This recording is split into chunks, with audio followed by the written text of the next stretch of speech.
Bonjour et bienvenue dans cette vidéo, je suis ravie de vous retrouver. Aujourd'hui dans cette vidéo je vais vous montrer comment on trace le patron d'un pantalon en couture. Donc ça va être un croquis, d'accord? Ça va être dans les grandes lignes, je ne vais pas aller dans les détails, mais c'est tout simplement une façon pour moi de vous montrer un petit peu comment ça se passe, surtout si vous dépassez les tailles 46. Souvent c'est vrai que c'est compliqué de trouver des pantalons à sa taille, des patrons de couture au-delà de la taille 46, il y en a bien évidemment, mais c'est compliqué.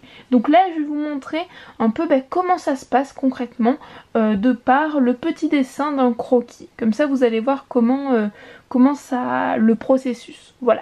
Avant d'aller plus loin quand même dans cette vidéo, je tiens à vous préciser que j'ai créé maintenant depuis très longtemps un club couture privé pour les femmes rondes. Et si vous n'êtes toujours pas inscrite, vous ratez l'opportunité de recevoir dans la semaine des emails avec des conseils, des astuces couture, des promos sur mes formations, et pas mal de privilèges auxquels vous n'avez pas forcément accès si vous êtes abonné uniquement à la chaîne YouTube ou sur mes réseaux sociaux. Donc si ça vous intéresse, je vous invite à cliquer dans le premier lien que je vous mets en barre de description pour devenir membre au club privé. C'est totalement gratuit et vous pouvez vous désabonner à tout moment. Donc maintenant on va commencer tout simplement avec ce petit croquis. C'est parti, on y va.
Et voilà un petit peu comment ça se passe grosso modo, bien évidemment sur les grandes lignes, comment on trace le pantalon de base. Alors pourquoi je vous parle de patron de couture de base? Tout simplement parce que quand on a envie, je sais pas moi, de coudre un pantalon ou de créer le patron d'un pantalon, n'importe quel autre patron, hein, ça peut être je sais pas moi une robe, une veste, je pense à un pantalon à taille élastique. Avant de créer le patron final, on va d'abord partir sur la création d'un patron de base. C'est ce que je vous ai un petit peu montré ici grosso modo dans cette vidéo. Et une fois qu'on a tracé le patron de base, une fois qu'on fait des essais et qu'on voit que ce patron de base est adapté à votre morphologie, que vous êtes bien dedans, ensuite on prend le patron de base et on le modifie. Et on va le modifier selon eh bien, nos envies, ce que vous voulez réellement coudre au final. Par exemple, si vous voulez un pantalon pas de def, eh bien, il faudra modifier le bas ici et découper les ouvertures. Enfin bref, après c'est des techniques de modification de patron qui sont pas très compliquées. Moi j'adore faire ça personnellement, mais le plus gros du boulot il est vraiment dans la construction, non pas dans la construction du patron de base, mais que ce patron de base soit adapté à votre morphologie, que ce soit un pantalon, un corsage, ou une manche que vous allez tout simplement, un patron que vous allez créer. Le patron de base il y en a 3, hein. Non il y en a 4, je dis n'importe quoi. Vous avez le corsage de base que je vous ai déjà montré, normalement une vidéo est déjà sortie à ce sujet là. Ensuite vous avez la manche qui va avec le corsage de base, vous avez la jupe qui est ultra simple à faire, et pour terminer le pantalon. C'est vraiment les 4 patrons de base que vous aurez besoin pour coudre n'importe quel patron. Et le plus compliqué ici c'est d'avoir un patron de base qui soit justement adapté à votre morphologie. Une fois qu'il est tracé, vous allez faire un essai, un prototype hein, tout simplement, et vous allez essayer tout ça et vous allez voir si ça vous va ou pas. Et si les mesures sont bien prises, normalement il n'y a pas de souci, mais parfois il y a des petites rectifications à faire, et on va dire que le plus gros du boulot c'est plus ça, parce que parfois je sais pas, peut-être que vous avez un dos rond et du coup qu'il faut rectifier quelques petits il faut faire quelques petites modifications sur le patron de base, modifier tout ça, ça peut être du ventre, des poignées d'amour, des hanches larges, bref, une forte poitrine ou une petite poitrine, ça peut être tout et n'importe quoi. Et c'est vrai que le plus long finalement c'est ça, parce que donc on n'a pas un patron de base qui est adapté correctement à sa morphologie, on peut pas passer à l'étape suivante en fait, c'est ça qu'il faut comprendre en réalité. Mais une fois qu'on a toutes les connaissances en main, qu'on a toutes les bases à portée de main, normalement c'est qu'une question de temps et c'est pas très compliqué. Et pour les personnes qui souhaitent aller plus loin, j'ai une formation complète à ce sujet, je vous mets le lien en barre de description si ça vous intéresse.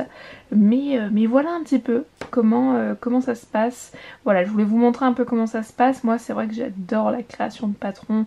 La modification de patron c'est quelque chose qui me passionne énormément, le fait de se dire que voilà avec un bout de papier et quelques tissus bah, finalement on peut créer soi-même sa propre garde-robe, et je trouve que ça c'est juste génial. Et encore plus si vous dépassez les tailles 46, ça vous donne une possibilité de vous habiller avec des vêtements que vous avez envie de porter, des vêtements colorés, des vêtements tendance et féminins, et ça je trouve que ça n'a pas de prix. Et en tous les cas j'espère que mon contenu vous aide pour arriver justement à avoir une garde-robe sur mesure. Donc j'en ai terminé pour cette vidéo, je vais m'arrêter de papoter. Je vous retrouve à très bientôt pour une prochaine vidéo. En attendant, prenez soin de vous.